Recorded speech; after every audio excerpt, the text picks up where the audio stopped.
Hi hello ನಮಸ್ಕಾರ ಎಲ್ಲರಿಗೂ welcome back to Divya's vlogs. ಎಲ್ಲರೂ ಹೇಗಿದ್ದೀರಾ? ಎಲ್ಲರೂ ಚೆನ್ನಾಗಿದ್ದೀರಾ ಅಂತ ಭಾವಿಸ್ತಾ ಇವತ್ತಿನ ವೀಡಿಯೋನ ಸ್ಟಾರ್ಟ್ ಮಾಡ್ತಾ ಇದ್ದೀನಿ. ಬನ್ನಿ, ಇವತ್ತಿನ ಬೆಳಿಗ್ಗೆ ಸ್ಲೋ ಆಗಿ ಸ್ಟಾರ್ಟ್ ಆಯಿತು. ಸೊ ಈಗ ನಾನು ಬ್ರೇಕ್ಫಾಸ್ಟ್ಗೆ ಅಂತೇಳಿ ಚಪಾತಿ ಮತ್ತು ಕ್ಯಾಪ್ಸಿಕಮ್ ಗ್ರೇವಿ ಕೂಡ ಮಾಡ್ತಾ ಇದ್ದೀನಿ. ಇಲ್ಲಿ ಮೊದಲಿಗೆ ಒಂದು ಸ್ಟವ್ ಆನ್ ಮಾಡಿಕೊಂಡು ಒಂದು ಪ್ಯಾನ್ ಇಟ್ಕೊಂಡಿದ್ದೀನಿ.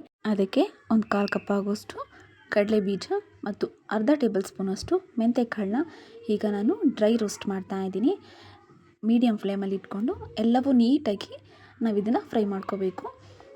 ಏನಪ್ಪ ಅಂತಂದರೆ ಕಡಲೆ ಬೀಜ ತುಂಬ ಆ ಕಡೆ ಕರ್ರಗಾಗಬಾರ್ದು, ಈ ಕಡೆ ತುಂಬ ಹಸಿ ಕೂಡ ಇರಬಾರ್ದು. ಮೀಡಿಯಮ್ ಫ್ಲೇಮಲ್ಲಿ ಇಟ್ಕೊಂಡು ಕರೆಕ್ಟಾಗಿ ಫ್ರೈ ಮಾಡ್ಕೋಬೇಕು. ಮೆಂತೆಕಾಳು ಎಲ್ಲ ಚೆನ್ನಾಗಿ ಫ್ರೈ ಆಗಿತ್ತು.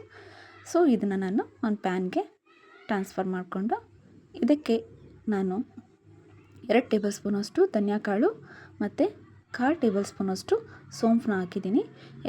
ಇದನ್ನು ಕೂಡ ಡ್ರೈ ರೋಸ್ಟ್ ಮಾಡ್ತಾ ಇದ್ದೀನಿ.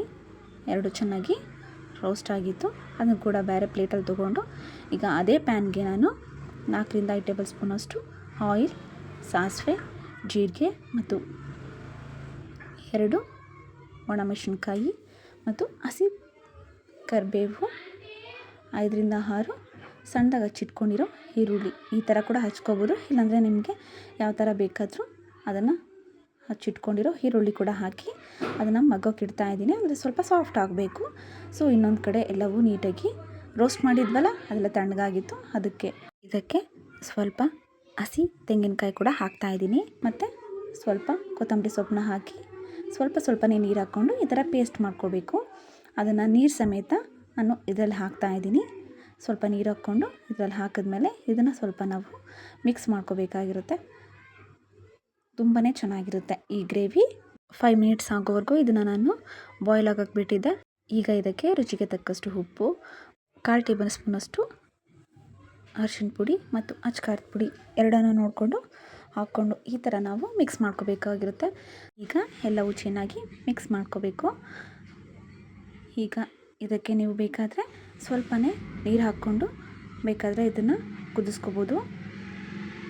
ಕುದಿ ಬರೋವರೆಗೂ ಚೆನ್ನಾಗಿ ಮಿಕ್ಸ್ ಮಾಡ್ಕೋತಾ ಇರಬೇಕು. ತಳ ಅಂಟದೇ ಇರೋ ಥರ ನೋಡ್ಕೋಬೇಕು.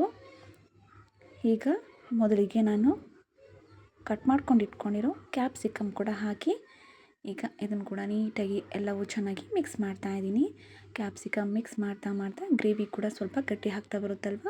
ಸೊ ಅದಕ್ಕೆ ನನಗೆ ನೀರು ಬೇಕು ಅಂತ ಹೇಳ್ಬಿಟ್ಟು ಒಂದು ಅರ್ಧ ಗ್ಲಾಸಷ್ಟು ನೀರು ಹಾಕ್ತಾ ಇದ್ದೀನಿ. ಇದಕ್ಕೆ ನಿಮಗೆ ಜಾಸ್ತಿ ಗ್ರೇವಿ ಬೇಕು ಅಂತಂದರೆ ಸ್ವಲ್ಪ ಜಾಸ್ತಿನೇ ಹಾಕ್ಕೋಬೋದು ನೀರನ್ನ. ಇಷ್ಟು ಹಾಕ್ಕೊಂಡ್ರೆ ಸಾಕು ಅಂತ ಅನಿಸುತ್ತೆ. ಒಂದು ಅರ್ಧ ಗ್ಲಾಸಷ್ಟು ಸಾಕು. ಈಗ ಇದನ್ನು ಲಿಡ್ ಕ್ಲೋಸ್ ಮಾಡಿಬಿಟ್ಟು ಒಂದು 5ರಿಂದ 10 ನಿಮಿಷದವರೆಗೂ ನೀವು ಚೆನ್ನಾಗಿ ಬಾಯ್ಲ್ ಆಗಕ್ಕೆ ಬಿಟ್ಟರೆ ತುಂಬಾ ಚೆನ್ನಾಗಿರುವಂತಹ ಈ ಕ್ಯಾಪ್ಸಿಕಮ್ ಗ್ರೇವಿ ರೆಡಿಯಾಗಿರುತ್ತೆ. ಯಾರು ಕ್ಯಾಪ್ಸಿಕಮ್ ಇಷ್ಟಪಡಲ್ವೋ ಅವ್ರು ಕೂಡ ಇಷ್ಟಪಟ್ಟು ತಿಂತಾರೆ. ನೀವೊಂದು ಸರಿ ಈ ಥರ ಟ್ರೈ ಮಾಡಿ ನೋಡಿ, ನಿಮಗೂ ಇಷ್ಟ ಆಗುತ್ತೆ ಅಂತ ಅನ್ಕೋತಾ ಇದ್ದೀನಿ.